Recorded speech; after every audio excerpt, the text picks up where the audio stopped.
Good afternoon, and welcome back to Stories with Don. I'm reading The Magician's Nephew by C.S. Lewis. It's part of the Chronicles of Narnia.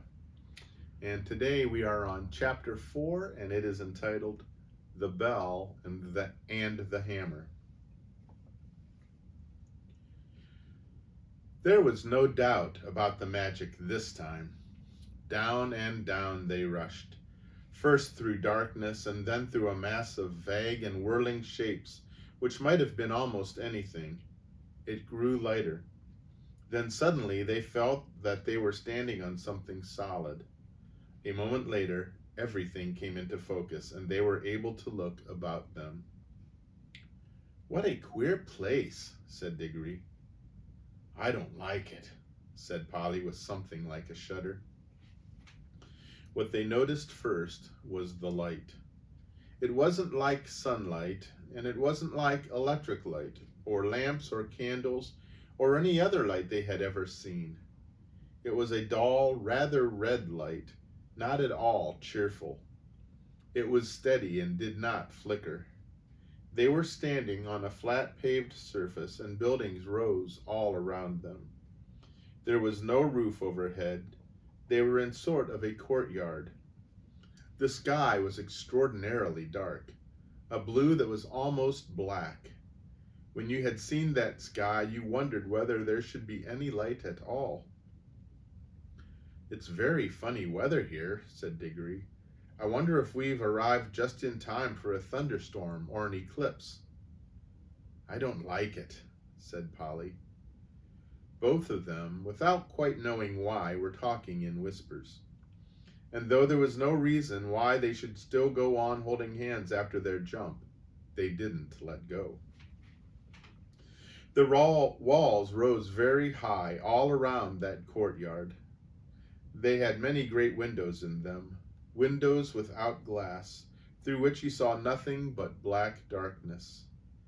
Lower down there were great pillared arches, yawning blackly like the mouths of railroad tunnels. It was rather cold. The stone of which everything was built seemed to be red, but that might only be because of the curious light.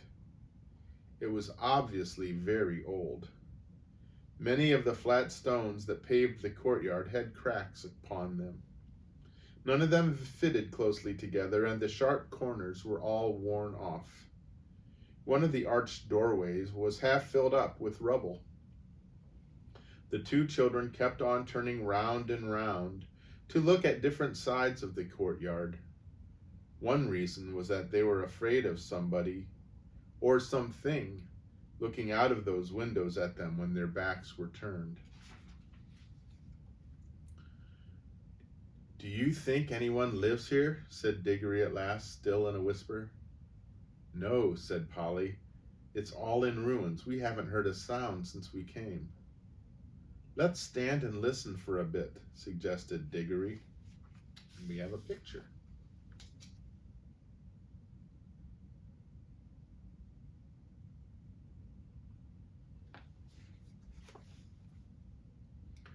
They stood still and listened, but all they could hear was the thump, thump of their own hearts.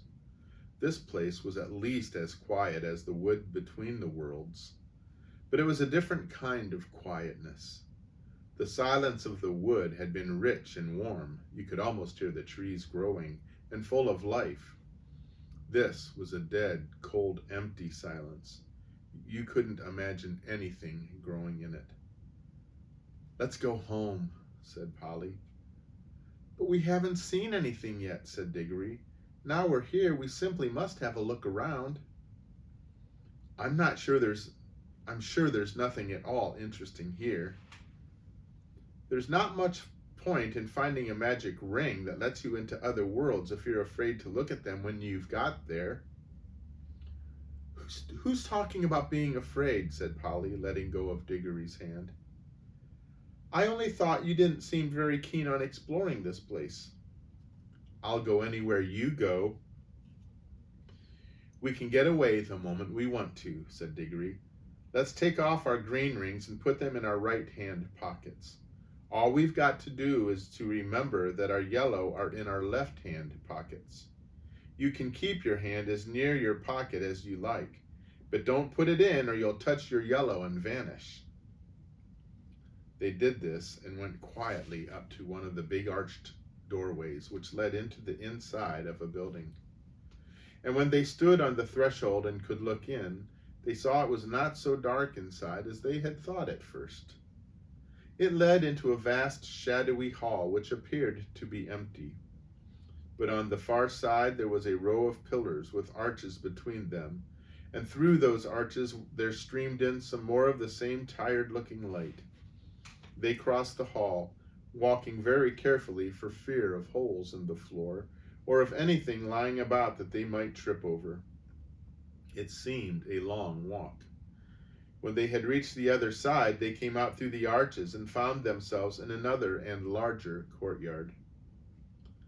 "That doesn't look very safe," said Polly, pointing at a place where the wall bulged outward and looked as if it were ready to fall over into the courtyard. In one place, a pillar was missing between two arches, and the bit that came down to where the top of the pillar ought to have hung there was nothing there to support it. Clearly, the place had been deserted for hundreds, perhaps thousands of years. "If it's lasted till now, I suppose it'll last a bit longer," said Diggory, "but we must be very quiet. You know, a noise sometimes brings things down, like an avalanche in the Alps." They went on out of that courtyard into another doorway, and up a great flight of steps and through vast rooms that opened out of one another till you were dizzy with the mere size of the place. Every now and then they thought they were going to get out into the open and see what sort of country lay around the enormous palace, but each time they only got into another courtyard. They must have been magnificent places when people were still living there. In one there had once been a fountain.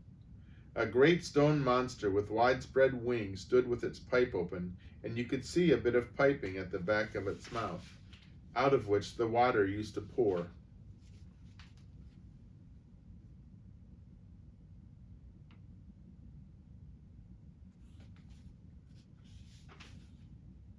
Under it was a wide stone basin to hold the water, but it was as dry as a bone.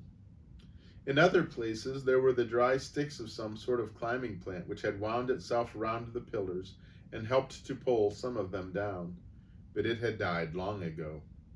And there were no ants or spiders or any of the other living things you expect to see in a ruin. And where the dry earth showed between the broken flagstones, there was no grass or moss. It was all so dreary, and all so much the same, that even Diggory was thinking that they had better put on their yellow rings and get back to the warm, green, living forest in the in-between place, when they came to two huge doors of some metal that might possibly be gold. One stood a little ajar, so of course they went to look in. Both started back and drew a long breath, for here at last was something worth seeing. For a second they thought the room was full of people, hundreds of people, all seated and all perfectly still. Polly and Diggory, as you may guess, stood perfectly still themselves for a good long time looking in. But presently they decided that what they were looking at could not be real people. There was not a movement, nor the sound of a breath among them all. They were like the most wonderful waxworks that you ever saw. This time, Polly took the lead. There was something in the room which interested her more than it interested Diggory. All the figures were wearing magnificent clothes.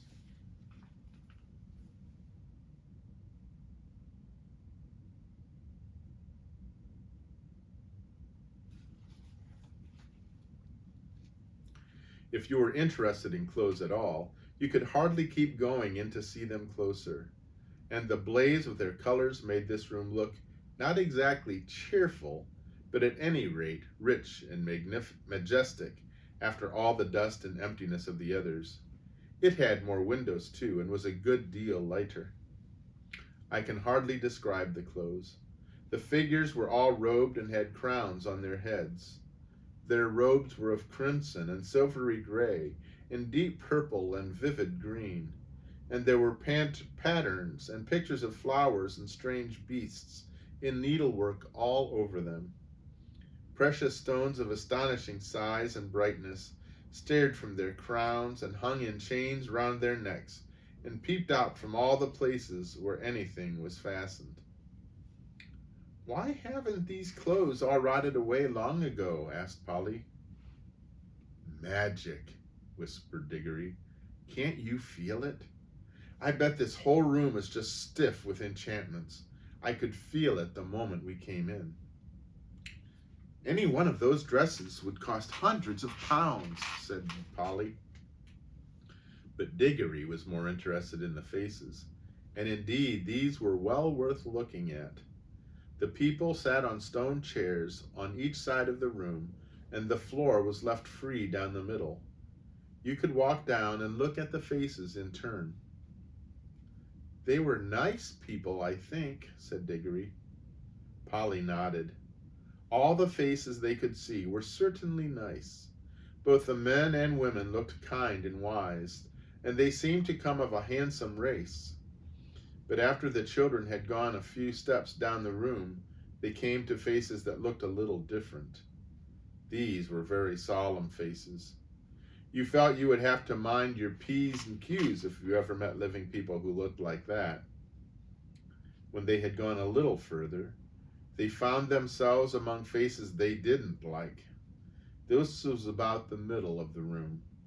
The faces here looked very strong and proud and happy, but they looked cruel. Further on, they were still cruel, but they no longer looked happy. They were even despairing faces, as if the people they belonged to had done dreadful things and also suffered dreadful things. The last figure of all was the most interesting.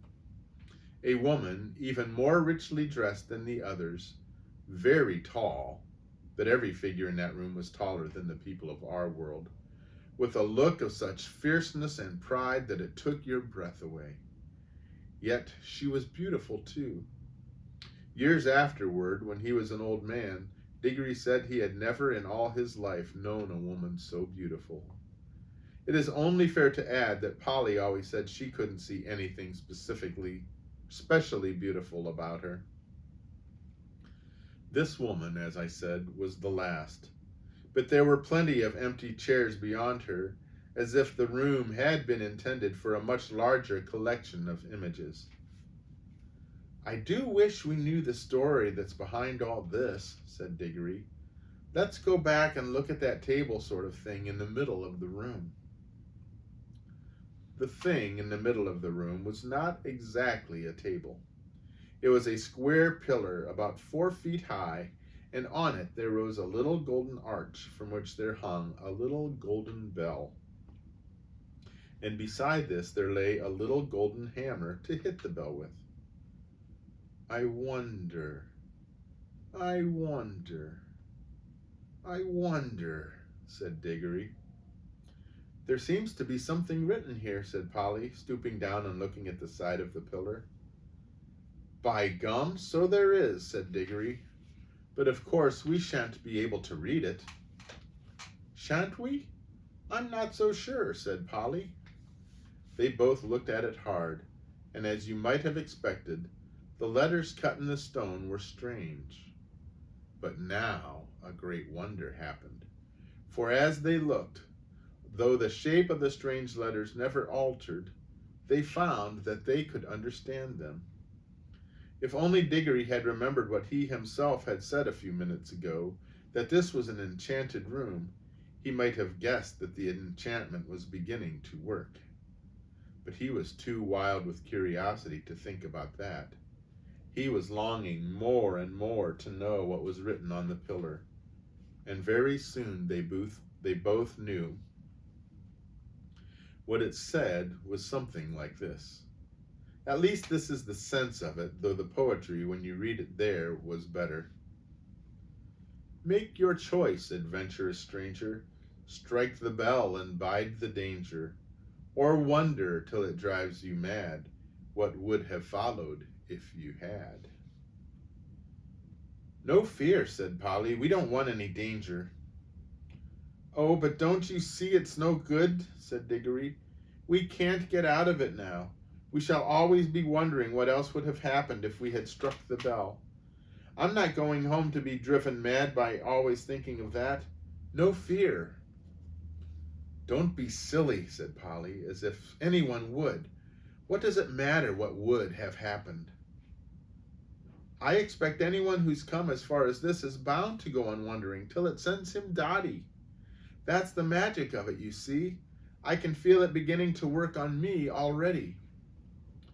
Well, I don't, said Polly crossly. And I don't believe you do either. You're just putting it on. That's all you know, said Diggory. It's because you're a girl. Girls never want to know anything but gossip and ride about people getting engaged. You looked exactly like your uncle when you said that, said Polly. Why can't you keep to the point, said Diggory. What we're talking about is... How exactly like a man, said Polly in a very grown-up voice, but she added hastily in her real voice, and don't say I'm just like a woman or you'll be a beastly copycat. I should never dream of calling a kid like you a woman, said Diggory loftily. Oh, I'm a kid, am I? Said Polly, who was now in a real rage. Well, you needn't be bothered by having a kid with you any longer, then. I'm off. I've had enough of this place, and I've had enough of you too, you beastly, stuck-up, obstinate pig. None of that, said Diggory in a voice even nastier than he meant it to be, for he saw Polly's hand moving to her pocket to get hold of her yellow ring. I can't excuse what he did next except by saying that he was very sorry for it afterward, and so were a good many other people. Before Polly's hand reached across her pocket, he grabbed her wrist, leaning across her with his back against her chest. Then, keeping her other arm out of the way with his other elbow, he leaned forward, picked up the hammer, and struck the golden bell a light, smart tap. Then he let her go, and they fell apart, staring at each other and breathing hard. Polly was just beginning to cry, not with fear, not even because he had hurt her wrist quite badly, but with furious anger. Within 2 seconds, however, they had something else to think about that drove their own quarrels quite out of their minds. As soon as the bell was struck, it gave out a note, a sweet note such as you might have expected, and not very loud. But instead of dying away again, it went on. And as it went on, it grew louder. Before a minute had passed, it was twice as loud as it had been to begin with. It was soon so loud that if the children had tried to speak, but they weren't thinking of speaking now, they were just standing with their mouths open, they would not have heard each other. Very soon it was so loud that they could not have heard one another even by shouting. And still it grew, all on one note, a continuous sweet sound, though the sweetness had something horrible about it. To all the air in that great room was throbbing with it, and they could feel the stone floor trembling under their feet. Then at last it began to be mixed with another sound, a vague, disastrous noise, which sounded first like the roar of a distant train, and then like the crash of a falling tree. They heard something like great weights falling. Finally, with a sudden rush and thunder, and a shake that nearly flung them off their feet, about a quarter of the roof at one end of the room fell in. Great blocks of masonry fell all around them, and the walls rocked. The noise of the bell stopped. The clouds of dust cleared away. Everything was quiet again. It was never found out whether the fall of the roof was due to magic or whether that unbearably loud sound from the bell just happened to strike the note which was more than those crumbling walls could stand. "There! I hope you're satisfied now," panted Polly. "Well, it's all over anyway," said Diggory, and both thought it was, but they had never been more mistaken in their lives. That's the end of that chapter. I hope your weekend went well and that you are doing well, that you're staying well, not getting sick or anything with the COVID and the flu and all that and cold starting to happen now. I hope you are staying well. I hope you have a great rest of the day, and may God bless you. Goodbye.